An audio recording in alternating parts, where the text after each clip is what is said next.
안녕하십니까, 김우겸입니다. 김우겸의 우충좌돌 오랜만에 찾아뵙습니다. 아직도 TV나 신문 보기 싫다는 분들이 많으십니다. 사실 저도 한동안 대선 패배 후유증을 앓았습니다. 그래서 유튜브 활동을 거의 못했는데 이제는 다시 기운을 차려서 앞으로는 자주 찾아뵐 것을 약속드립니다. 김건희 여사, 이제는 이렇게 불러야겠죠. 그 김건희 여사가 얼마 전 봉화마을을 찾아간 게 화제였습니다. 김건희 여사 여기서 그치지 않습니다. 한술 더 떠서 앞으로는 문재인 대통령이 계신 평산마을까지 찾아갈 계획이라고 합니다.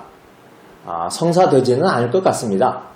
여하튼 이런 방문에 내세우는 의미는 통합과 협치였습니다. 대통령실 대변인의 서면 브리핑의 한 대목이 이렇습니다. 김건희 여사가 한 말인데요. 노무현 전 대통령이 살아계셨다면 여기에서는 윤석열 대통령을 말하는 거죠. 너는 통합의 대통령이 되라 라고 말해 주셨을 것 같다. 국민 통합을 강조하신 노 전 대통령을 모두가 좋아했다. 이렇게 말을 했습니다. 김건희 여사가 봉화마을을 찾아간 게 지난 13일입니다. 그런데 바로 다음 날인 14일 저녁 SBS는 이런 보도를 내보냅니다. 단독이라는 이름을 걸고 검찰 산업부 블랙리스트 박상영 민주당 의원 수사, 이런 단독 보도를 내보냅니다. 이 기사 제 경험에 비춰보면 검찰이 흘렸을 가능성이 높다고 생각합니다. 보도된 내용은 누군가 알려주지 않으면 알 수 없는 내용이기 때문입니다. 이게 뭘까요? 앞으로는 협치를 말하면서도 등 뒤로는 보복의 칼날을 꽂는 것 아닌가요? 이게 너무 헷갈립니다. 그런데 혼란스러운 것은 여기에서 그치지 않습니다. 전임 정부 출신 기관장들의 진퇴 문제를 놓고도 윤석열 정부는 완전히 상반된 태도를 보이고 있습니다. 백운규 전 산업부 장관이나 이 박상혁 의원에 대해서는 문재인 정부가 전임 박근혜 정부 때 사람들을 억지로 나가게 했다고 구속영장을 치고 언론을 통해서 공개적으로 망신을 주고 있습니다. 그러면서도 거꾸로 막상 자기들이 정권을 잡으니까 문재인 정부 때 사람들을 쫓아내지 못해서 안달복달을 하고 있습니다. 한상혁 방통위원장, 전현희 국민권익위원장이 대표적인 경우입니다. 앞뒤가 다를 뿐만 아니라 한 입으로 두말하는 겁니다. 이중잣대를 이중으로 적용하는 겁니다. 이중잣대의 이중 적용, 이렇게 말할 수 있을 것 같습니다. 이런 이중잣대를 오늘 한상혁, 박상혁 두 사람의 경우를 들어 설명드리겠습니다. 어떻습니까? 두 사람 이름이 똑같죠? 성은 다르지만 게다가 둘 다 변호사입니다. 서로 잘 아는 사이라고 합니다. 변호사 한상혁이 법무법인 정세에서 근무할 때 변호사 박상혁이 이 법무법인의 막내 변호사로 들어와서 일을 한 인연이 있습니다. 이렇게 똑같은 두 상혁에 대해서 윤석열 정부는 왜 완전히 다른 잣대를 들이댈까요? 한번 따져보겠습니다. 조선일보 기사를 이용해서 설명드리겠습니다. 왜냐고요? 이런 일련의 흐름에는 조선일보가 사실상 방향을 지시하고 플레이어로 뛰고 있기 때문입니다. 자, 우선 검찰이 블랙리스트 혐의 수사를 시작했다고 밝힌 박상혁 의원 사건에 대해서 먼저 살펴보겠습니다. 6월 15일치 조선일보 일면입니다.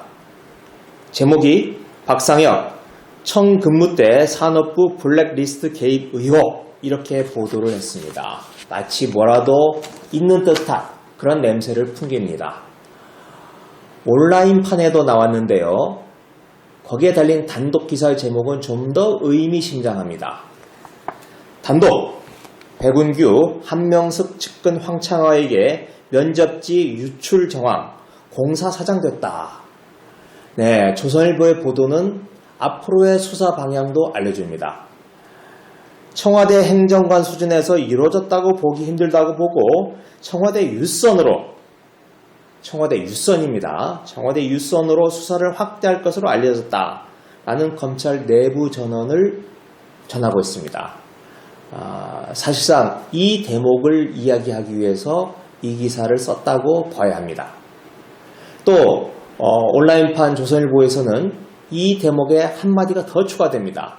백운규 전 장관 영장 발부와 상관없이 청와대 윗선으로 수사를 확대할 것으로 알려졌다. 이렇게까지 기사가 나가고 있습니다. 영장은 기각됐습니다. 영장이 기각될 줄 미리 알았던 걸까요? 또 기각돼도 상관없다. 계속 수사를 확대할 것이다.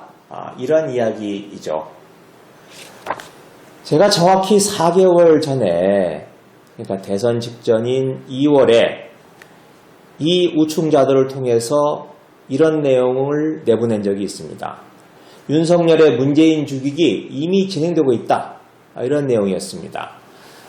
당시 취재를 해본 결과 윤석열 검사의 부하들, 이른바 윤석열 사단은 윤석열 대통령 시대가 열리면 한바탕 칼춤을 추려고 칼날을 열심히 갈고 있다. 그리고 그 칼끝은 문재인 대통령을 향할 것이다. 이런 우려가 깃든 방송을 내보냈습니다. 지금 그 계획이 차곡차곡 실행되고 있는 것으로 볼 수밖에 없습니다.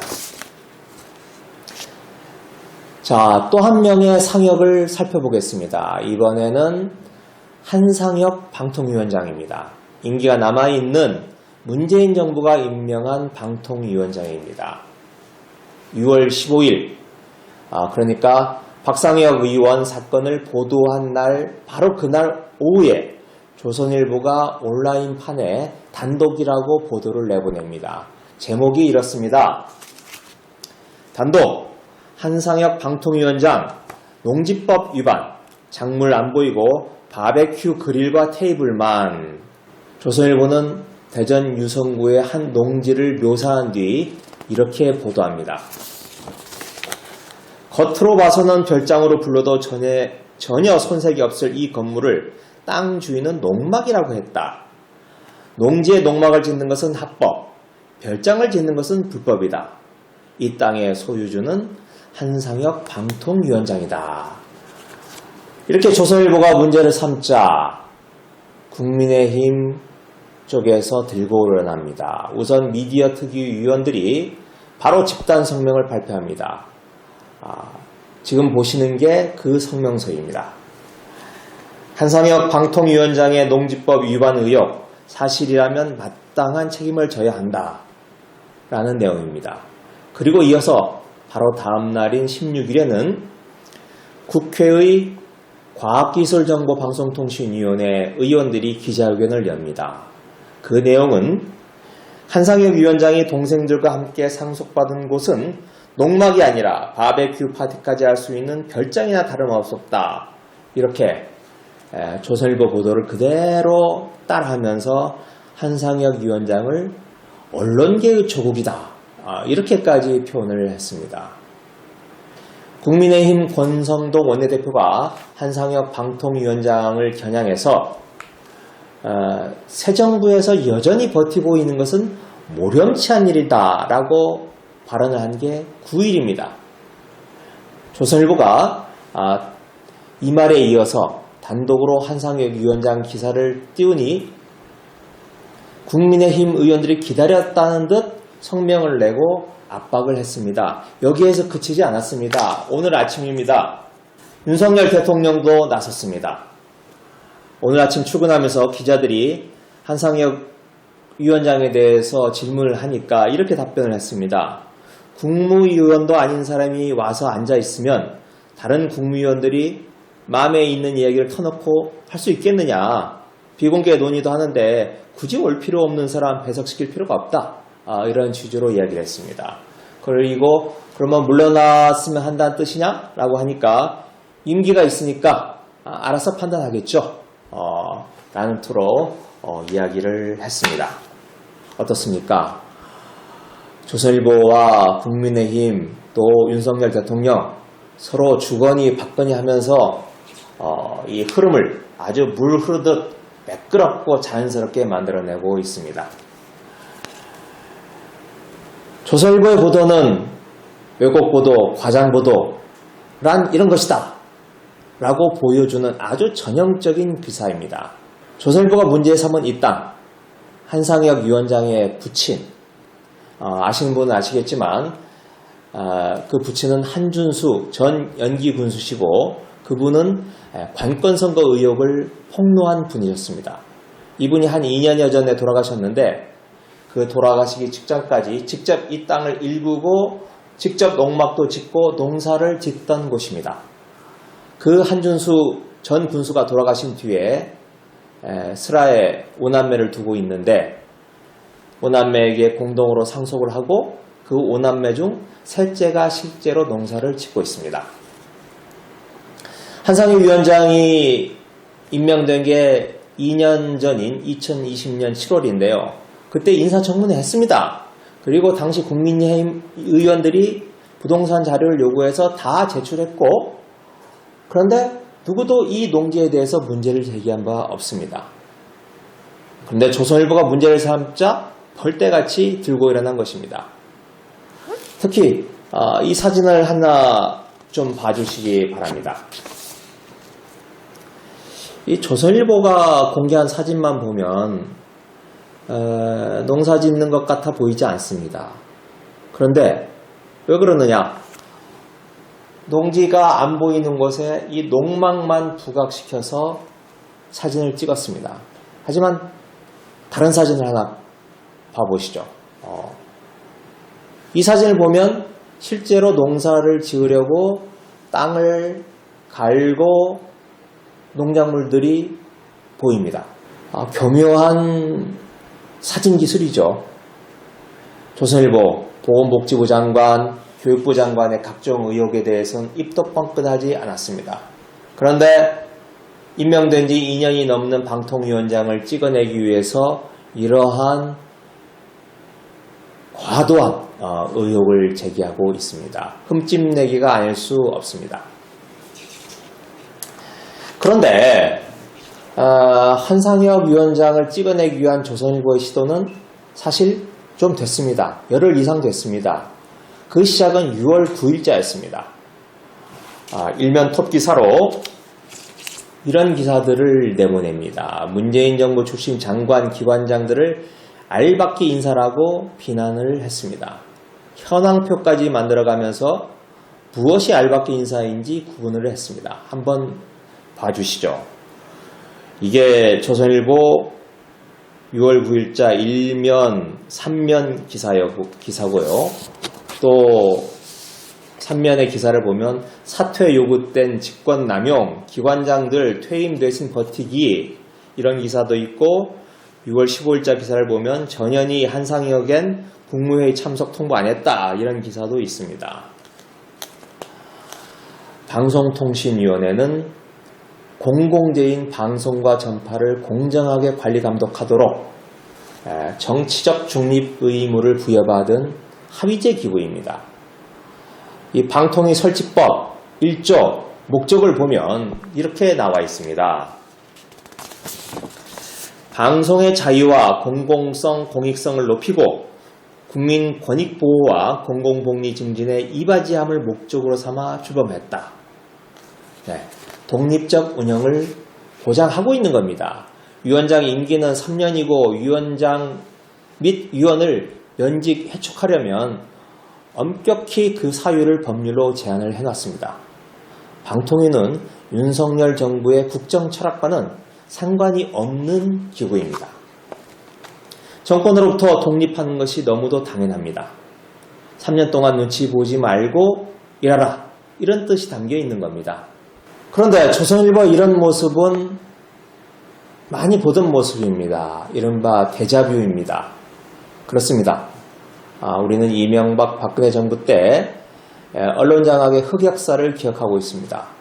특히 2008년 임기가 보장된 정현주 KBS 사장을 쫓아내려 했을 때 조선일보와 검찰이 합세해서 분위기를 잡고 판을 흔들었던 그 장면을 생생하게 기억을 하고 있습니다. 윤석열 정부와 조선일보 이런 식으로 언론 보도를 통해서 1차적으로 트집을 계속 잡을 겁니다. 그래도 한상혁 위원장이 물러나지 않으면 감사원이 방통위와 한상혁 위원장을 상대로 감사를 벌일 겁니다. 그리고 이어서 국회에서는 가을 국정감사 때 한상혁 위원장을 향해서 집중 포화를 퍼부을 겁니다. 그래도 안 되면 또 검찰이 나서서 뭔가 꼬투리를 잡고 수사를 벌일 것으로 보입니다. 한상혁 위원장, 이런 식의 흔들기에 동요하지 않고 법에 규정된 임기를 채우겠다. 이런 입장에 변화가 없다고 합니다. 이 방송을 보시는 분들 한상혁 위원장을 많이 응원해 주시기 바랍니다. 마무리하기 전에 번외편으로 한마디만 더 말씀드리겠습니다. 이런 얘기까지 안 하려고 했습니다만은 조선일보는 그간 조선일보와 자사의 부동산 금융 서비스 땅짓고라는 매체를 통해서 이 농막사랑을 남다르게 홍보를 해왔습니다. 미디어스라는 언론에서 이런 점을 먼저 짚었는데요. 저희도 한번 관련 기사를 찾아봤습니다. 그랬더니 수많은 기사가 쏟아졌습니다. 한번 봐주시기 바랍니다. 이 집을 정말 3천만 원에 드립니다. 또 꿈의 농막 직접 지으세요. 종부세 절세, 농막, 리모델링 입단 강의, 땅짓고 외에도 경제나 부동산 등 섹션에서 일반 기자들도 농막의 장단점을 소개하거나 설치할 때 주의점 이런 것들을 알려주는 관련 뉴스를 지속적으로 보도했습니다. 저희들이 표로 한번 정리를 해봤습니다. 조선일보 홈페이지에서 농막하고 쳐서 나온 검색 결과 이걸 저희들이 한번 표로 정리한 겁니다. 네, 주르륵 제가 다 읽어드릴 수도 없을 정도로 많습니다. 이 정도면 농막 사랑을 넘어서서 농막 집착에 가깝다고 할 수 있겠습니다. 네, 오늘은 여기까지입니다. 앞으로도 여러분들 자주 찾아뵙도록 하겠습니다. 오늘은 이걸 내보내고요. 다음 영상에서는 저희 방 식구들이 직접 발로 뛰면서 취재한 다누림 건설 관련해서 말씀을 드리겠습니다. 그리고 말씀드리기 쑥스럽습니다만은 구독자가 지금 10만 명에서 조금 모자랍니다. 10만을 넘기면 실버 버튼이라는 것을 받을 수 있다고 합니다. 그게 지금 눈앞인데 조금만 더 구독을 부탁드리겠습니다. 구독, 좋아요 부탁드립니다. 고맙습니다.